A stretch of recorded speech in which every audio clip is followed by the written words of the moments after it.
Hello everybody, this is Ch.3 and welcome back to Neverwinter Nights. Alright, so last episode we spoke to all the witnesses, all the jurors, and now we are ready to get this trial underway. Let's speak to Narek. Hail to ye! Oh, hello again, Kel. Welcome back to the Temple of the Just God. Forgive me if I seem somewhat distracted. Rolgan's impending trial has me a little out of sorts.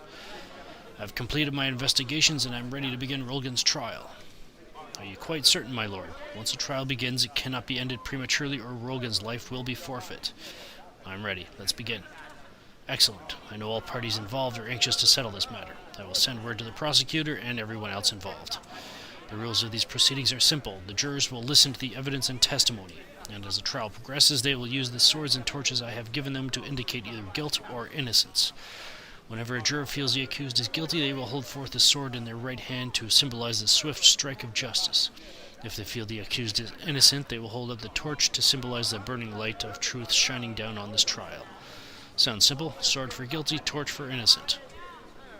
As the jurors' views are swayed, so shall the implement they hold forth change. A juror who is still undecided will hold forth neither sword nor torch. 3 jurors must be convinced of the accused innocence for Rolgan to go free. What we have now begun cannot end until justice is served. If the trial is interrupted or broken off before its proper completion, the accused shall be found guilty, regardless of the status of the jurors. Is that clear? I understand. 3 jurors or more must be holding a torch to get Rolgan acquitted, and if I end the conversation before we're done, Rolgan suffers. Now that we are all here, the trial can begin. Remember, if you quit the trial before its rightful end, Rolgan's life is forfeit.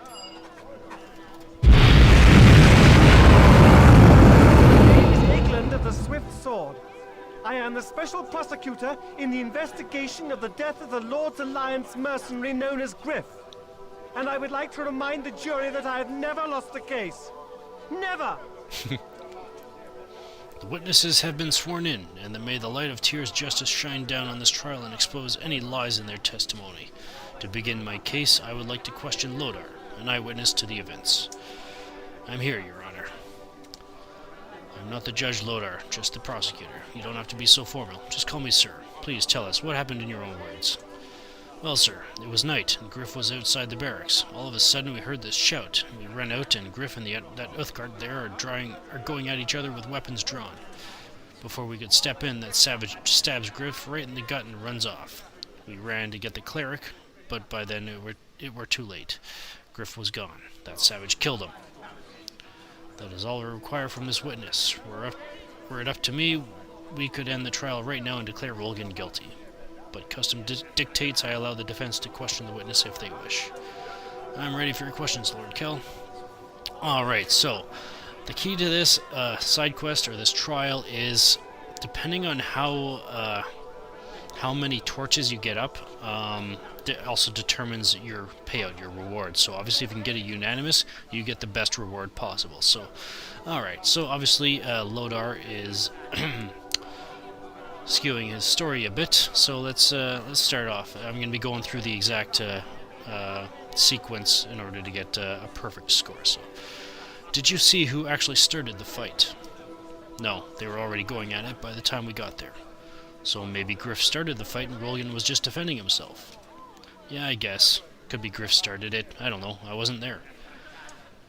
Isn't it true that Griff spiked Rolgan's drink earlier that evening? Yeah, he wanted to mess that Uthgard up so he could beat him at cards, you know? Make him not think straight. So Griff is partly to blame for his own death. Pardon me. Where'd that come from?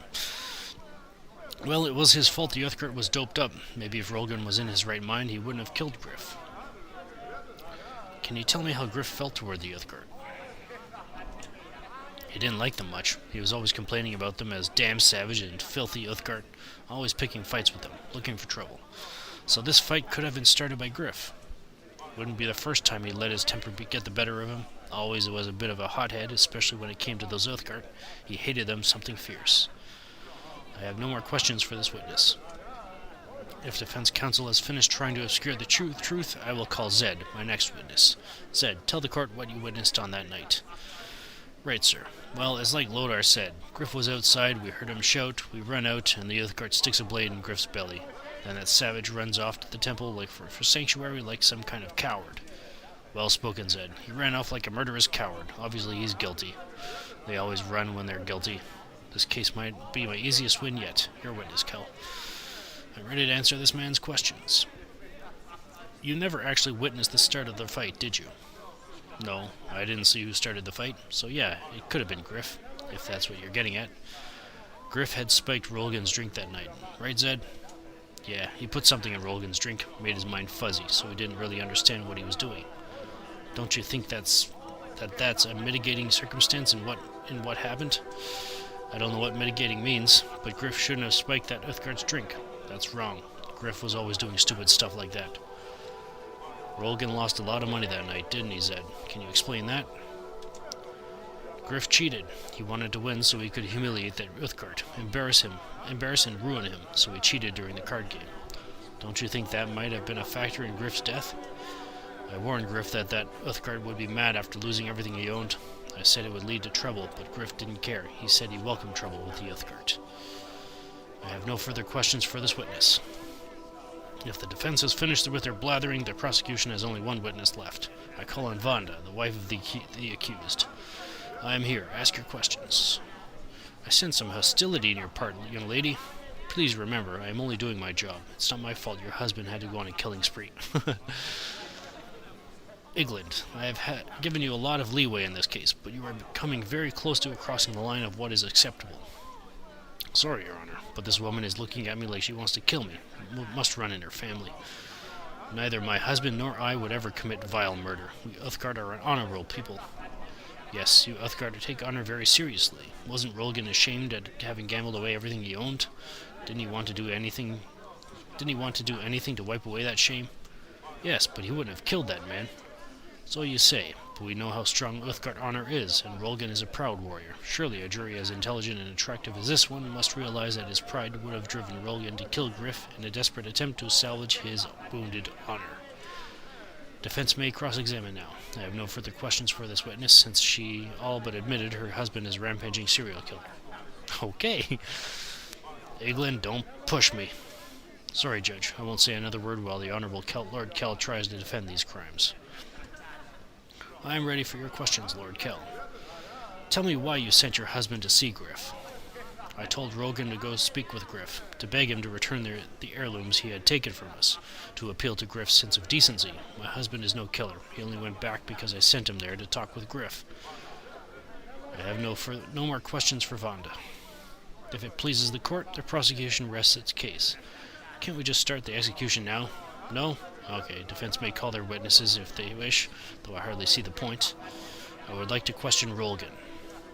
Yes, my lord, what do you wish to know? Tell us what happened that night, Rolgan. My wife convinced me to speak with Griff, to beg him to return the heirlooms to me, but when I approached Griff, he attacked as soon as he saw me. I had no choice but to defend myself. I have no further questions for this witness. Since the defense called the accused to the stand, I claim my right to cross-examine this killer. I will keep this brief, much like poor Griff's life. Rolgan, you are an Uthgard warrior. I am a true Uthgard warrior of the Black Lion tribe. I have earned the honor and respect of all my people. And you earn this honor and respect on the battlefield, with the edge of your blade. What would happen to your precious honor if people found out you had gambled away everything you owned? I would be ashamed of my actions. I am ashamed by my actions. But you thought if Griff were to die, you could recover those heirlooms before anyone found out. Too bad his friends caught you in the act, killer. Wait, never mind, don't answer. I withdraw the question. I wouldn't want to prejudice the jury. I shall move on to my closing arguments. This will be short, since the Uthgard is so obviously guilty. Rolgan owed Griff money. 2 witnesses saw Rolgan kill Griff. What could be more simple? Do your duty, members of the jury. Find Rolgan guilty of murder and let justice be done. Such is the will of Tyr. If it pleases the court, the prosecution rests. Kel, you may make your closing arguments now. Alright. The prosecution witnesses never saw who started the fight, so we must accept Rolgan's claim of self-defense as truth. Hardly a convincing argument. Because he was drunk, Rolgan is clearly not responsible for his actions. An excuse, not a defense. Igland, your time to speak is over. Griff cheated at cards, and when he saw Rolgan, he attacked him out of fear Rolgan had found out. Preposterous conspiracy theory. Next, you'll blame the Night Mask for Griff's murder. I'm getting sick of all these uncalled for remarks, Igland. The defense rests its case. Then, as Tyr's representative overseeing this trial, I proclaim judgment in this case. By the light of Tyr's truth, may justice be done. And as you can see, all 5 of them have their torches out. Hoorah! The verdict is clear. A unanimous 5-0 decision to acquit. Rolgan, you are free to go, as are the rest of you. The court thanks you for your time. Igland, your work here is done. I suggest you leave before I write you up for your loutish behavior during these proceedings. You are a disgrace to the hallowed halls of this temple. Cal, come speak to me when you wish to receive your just reward for your service here.